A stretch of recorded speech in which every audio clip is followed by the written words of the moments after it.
বর্তমানে mobile phone use করার পরে যে মোবাইল ফোনে অনেক কিছু ভুলভাল অ্যাড আসছে, সেই অ্যাডটাকে বন্ধ করতে কী করতে হবে? তার আগে বলবো, আপনি যদি নতুন থেকে প্লিজ সাবস্ক্রাইব, লাইক এবং কমেন্ট করবেন, যাতে আপনারা জানতে পারেন পরের আরও নতুন নতুন ট্রিক্স। চলো শুরু করা যাক। প্রথমে আসবেন নিজের ফোনটাতে। ফোনে আসার পরে উপরে দেখবেন সেটিংস বাটনটা অপশান, সেই অপশান আপনি ক্লিক করবেন। ক্লিক করার পরে নিচে দেখবেন কানেকশান লিখতে পাচ্ছেন। এইখানে কানেকশান বলতে যেখানে ওয়াইফাই, ব্লুটুথ এবং ফিঙ্গার মোড বাট অনেক ফ্লাইট মোড অনেক কিছু আছে, সেখানে আপনি ক্লিক করবেন।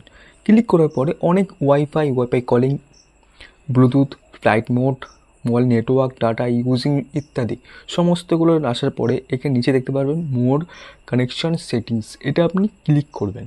ক্লিক করার পরে নিজের প্রিন্টিং, ভিপিএন, প্রাইভেট ডিএনএস, এই ডিএনএস বলতে বলতে এখানের প্রাইভেট ডিএনএস আপনি ক্লিক করবেন। ক্লিক করার পরে এখানে দেখেন আমার অটোমেটিক দেওয়া আছে, কারণ আমার অটোমেটিক দেওয়ার কারণ হয়তো এরপরে যখন আমার ফোনের মধ্যে অনেক ভুলভাল অ্যাড আসছে, সেই অ্যাডটাকে বন্ধ করার জন্য আপনি পরে নিচে private DNS provider host name সেখানে এখানে লিখবেন।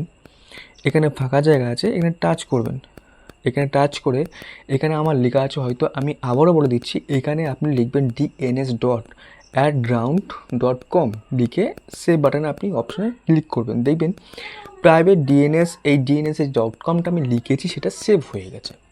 এরপরে আপনি এটা কী করবেন, এটা সেভ হয়ে গেল। দেখবেন পরে যখন আপনার ফোনে যখন আপনি ইউজ করবেন, সেই ইউজ করার পরে দেখবেন কোনো অ্যাড আসবে না।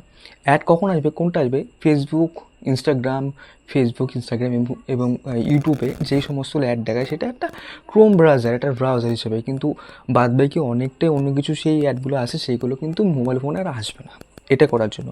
তো আশাও বুঝতে পেরেছেন। তাহলে চলো, এটা হলো আপনার কাছে অনেক বড় টিপস। তো সবাই লাইক এবং কমেন্ট করবেন, সাবস্ক্রাইব করবেন, দেখতে ভুলবেন না। পরে আরেকটা কথা বলে শেষে, সবাই ভালো থাকবে। লাইক